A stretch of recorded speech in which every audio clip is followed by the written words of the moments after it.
आज Odisha university amendment bill जो आसी 2025 रे या मु समर्थन करुच्ची। विरोधी दलर सदस्य माने तो नहांती कि बहुत दुखर कथा जे गोटे अमेंडमेंट जो आनी 2020 रे 1988 अमेंडमेंट को ओवरटेक करके 2020 9 जनवरी गोटे अमेंडमेंट आनी से शिक्षा व्यवस्था को ए प्रकार भाव में दोहली देइथिले तार पराभव आज पर्यंत अनुभूत होउछि। सेतिरे कुलपति चयन सेतिरे सिनेट को डिलीट करिवा सिंडिकेट को डैमेज करिवा विद्यार्थी परिषद को अकामी करिवा आर्थिक परिचालना एवं निर्माण आदि रे व्यापक अनियमितता करिवा एवं असिस्टेंट प्रोफेसर एसोसिएट प्रोफेसर नियुक्ति आईन रो चक्रव्यूहरे छंदी शिक्षा व्यवस्था को विपर्यस्त करिवा भली नानादि प्रकार रो अनियमितता करथिले। आमर सरकार आसिला परे ये सब अनियमितता को देखी गोटे यूनिवर्सिटी अमेंडमेंट एक्ट प्रणयन कले सेटा 3/4/2025 रु लागू है एवं एथिरे समस्त व्यवस्था को दृष्टि रखी ये बिलटी तैयारी करथिबा बेले जो पुराना 24 वर्षर सरकार जो कृतकर्म करियैछन्ति तार पराभव आम उपरे अनुभूत होबारु आमको ता उपरे आ गोटे छोटिया पुणी अमेंडमेंट आने को पड़ा।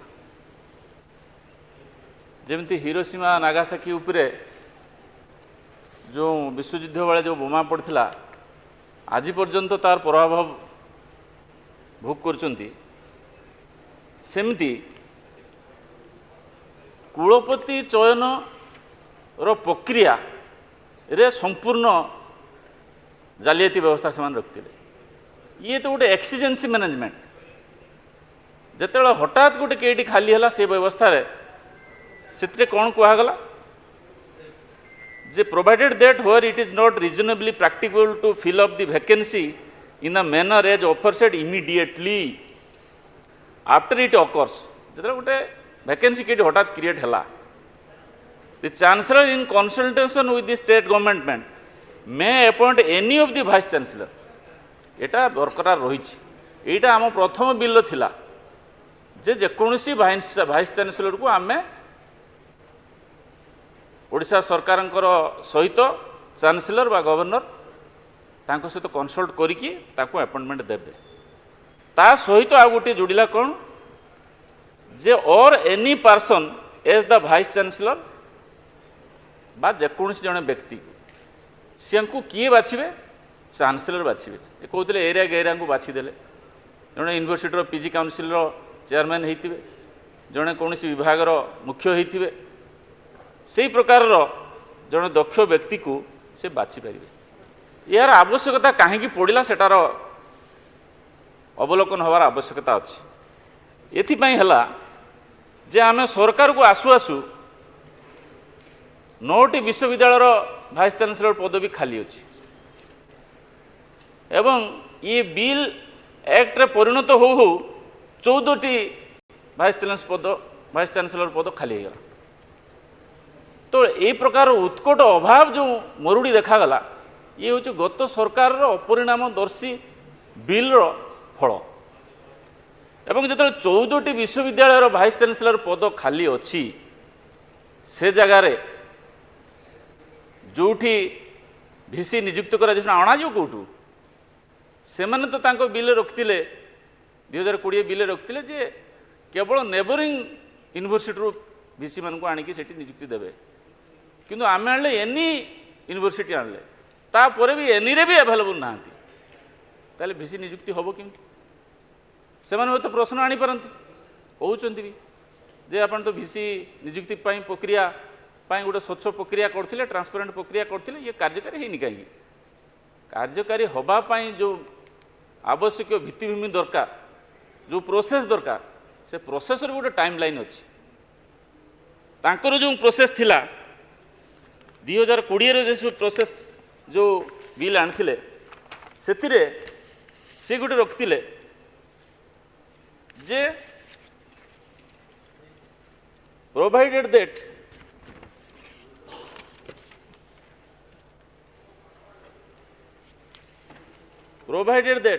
where it is not reasonably practicable to fill up the vacancy in the manner of as aforesaid immediately after it occurs मान गोटे vacancy it occurs hela the chancellor may appoint any of the vice chancellor a neighboring public university केवल neighboring public university रू सी vice chancellor नेबे सेटा को आमे कहले जे total neighboring नुहे जेकोसी यूनिवर्सिटी नहीं पारिबे किंतु सेठी सी मध्य गोटे रखिथिले in case of the office of the vice chancellor falls vacant due to the absence of the vice chancellor on leave the chancellor shall appoint a person on such terms and conditions ताला तांकर भी से व्यवस्था थिला यदि vice chancellor जने leave रो जिवे ताने सेठी जेकोसी लोक को सी जहाँ को फिट भावे चांसलर तांको भाइस चांसलर पद रे नियुक्ति करि परिबे ता सहित तांकर आहुरी रहितला जे notwithstanding anything contained in the section the chancellor in consultation with the state government shall appoint any person as officer on special duty OSD for a period of maximum 2 years or till joining of a regular vice chancellor which very earlier तार अर्थ OSD को भी से माने vice chancellor नियुक्ति करिया पई भी मध्य व्यवस्था रखथिले सेमान रखथिले जे कोनसी लोक करि परिबे सेमान रखथिले OSD को करि परिबे से माने IAS अफसर मान को रखथिले तांकर जे तालिका देखा जीवो रेगुलर भाइस चांसलर से जीवन में देखु नुथले से क्षेत्र रे जो सारा प्रक्रिया भितर यूनिवर्सिटी अमेंडमेंट प्रक्रिया भितर से माने जो रेगुलर भाइस चांसलर नियुक्ति क्षेत्र रे जो आईन रखिथिले सेथरे से को कमिटी ताको भाइस चांसलर नियुक्ति करिवो ना से कमिटी रे जने यूनिवर्सिटी ग्रांट कमिशन रो यूजीसी रो जने नॉमिनी रहबे तेरा ठीक अछि ना हमर रहिछि आउ जो 2 जन रहिबे सी हेले तांकर हैंडपैक से किए nominee of the state government who shall be a eminent academician of state and national repute state government रे जने नॉमिनी जीवो से जहा को कहबे से जीवो एवं चांसलर नॉमिनी किए होबो जहा को ये जहा नाम पठेबे जे कि जने कि चीफ सेक्रेटरी स्टेट गवर्नमेंट रे चीफ सेक्रेटरी और सेक्रेटरी टू द गवर्नमेंट रो काम करथिबे तार अर्थ ए 2 जन जाको फिक्स चांसलर गवर्नर को कौन सी ऑप्शन नहीं सी तांको इच्छार क्या नॉमिनी नियुक्ति करेंगे ये जहाँ को पठेबे से हम तांको नॉमिनी तार अर्थ ये 3 जन भितर 2 जन हेले तांकर निज लोक एवं 2 जन को कथा अनुसार से माने भिसी नियुक्ति करदे तार अर्थ सी ओडिशा सरकार जहाँ को चाहिए सी हम भिसी तो ये प्रक्रिया स्वच्छता आनिबा पाई ये प्रक्रिया स्वच्छता आनिबा पाई आमे कौन कलु से आमे ये कमिटी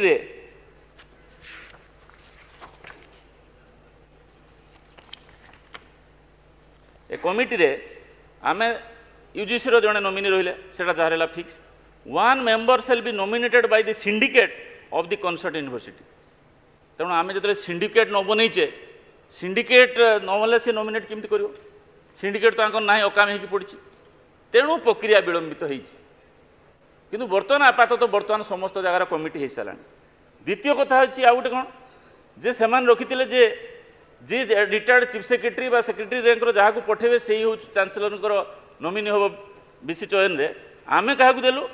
आमे कौन नियम रखिलु जे 1 member shall be nominated by chancellor out of the 3 names recommended by the government and he shall act as the chairman of the committee आमे 3टा ना पठेलु ता भितर से जेकोसी गोटे ना रखी से कौन करले आमे रिटायर्ड चीफ सेक्रेटरी पठेलु ताकू ही तुम रख तार अर्थ 2 जनकर जो 3 जन बसवे 2 जनकर भोट जहाँ को हम से भिसी करदे तेना ए स्वच्छता आने आम भिसी चयन किंतु भिसी चयन स्वच्छता आणु आणु जिते भिसी पदवी 14टा खाली पड़ला ताकू एक्सीजेंसी मोड्रे फिलअप करने जो आम एमेंडमेंट आनीचे जे गोटे छोट एमेंडमेंट आनीचे जिते जे जेकोसी लोक को जोटा कि 1989 विधेयक भी थिला 2020 भी तांकर थिला 2024 भी 25 आम एमेंडमेंट रखीचु। ये दुखर कथा वरिष्ठ सदस्य रणेंद्र प्रताप स्वाई महोदय कहते जे हाईकोर्टर छाट बाजुची। अच्छा हाईकोर्टर छाट क्या बाजी जार चाबुक खाई खाई आम पिठी गुदरा पड़ जाइए सी आमको कहते चालुणी कौच छुंची को देख पछरे कण अच्छी एमाने विश्वविद्यालय professor associate professor assistant professor नियुक्ति करने जो जालियाती व्यवस्था करथिले तापाई जेतिकी केस फाइल हाईकोर्ट रे एवं सेथिरे आपण शुणिए देखी आश्चर्य हेबे एवं सेटा को खाली टिके कोट करिया पाई चाहूँगी जे तांकर 2020 एमेंडमेंट रे कौन कहते जे ओपीएससी तांकर एसोसिएट प्रोफेसर प्रोफेसर नियुक्ति करिवो किंतु ओपीएससी करिवोनी ओपीएससी रो गुटे कमिटी हम सी कमिटी कौन करिवो ना ताको संपूर्ण क्षमता देदेले जे से क्षमता रे the commission shall conduct examination or examination and interview examination करिवो किंबा एग्जामिनेशन एंड इंटरव्यू करिवो in accordance with the eligibility criteria and minimum qualification required for appointment to the post of the teacher. तार अर्थ एथिरे commission जदि चाहिबो जेमती चाहिबो सेमती करिवो केमती जे in case there is large number of applicants received from the for the candidate and it is opinion to the commission that it is not reasonably practicable to conduct the examination परीक्षा करा जाय पारे बहुत पिला apply करछन्ती तान कोन करिवे they may shortlist the candidate by conducting a preliminary written test or adopt such a other method as they deemed just and proper fit. तार अर्थ ताको मन को जहाँ आइब रजा आइले जहाँ लिखिदेवे जदि कहले हाथी अंडा दिए अंडा दब जदि कहे छुआ दिए कहे छुआ दब तो कमिशन जहाँ को कहे जहाँ चाहिए से अनुसार परीक्षा करेंगे से कौन कले जे ऑन द बेसिस ऑफ आउरी कौन कले जे on the basis of the result of the examination or examination interview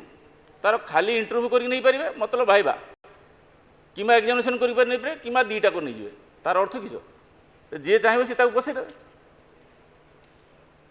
the commission shall prepare a forward subject wise merit list of the candidates for existing and anticipated vacancies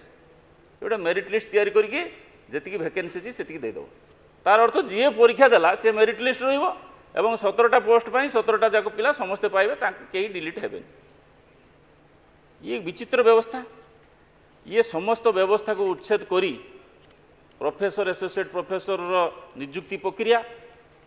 ता सहित भिसी नियुक्ति प्रक्रिया ये समस्त को स्वच्छतार सहित बनैला बेले जहाँ बाप खाई थाए ताल ता पुओ को हुए काल ये जो 20 मसीहार जो ताल खाई 14टा यूनिवर्सिटी बीसी खाली अच्छी आम नियुक्ति करिया लगी पाख यूनिवर्सिटी किस सारा पृथ्वी यूनिवर्सिटी खोजने भी आम पाऊने किसी तेणु आमको ये एमेंडमेंट आने पड़ा तेणु ये एमेंडमेंटा येटा जरूरी नुहे जे सबु बेले केवल चांसलर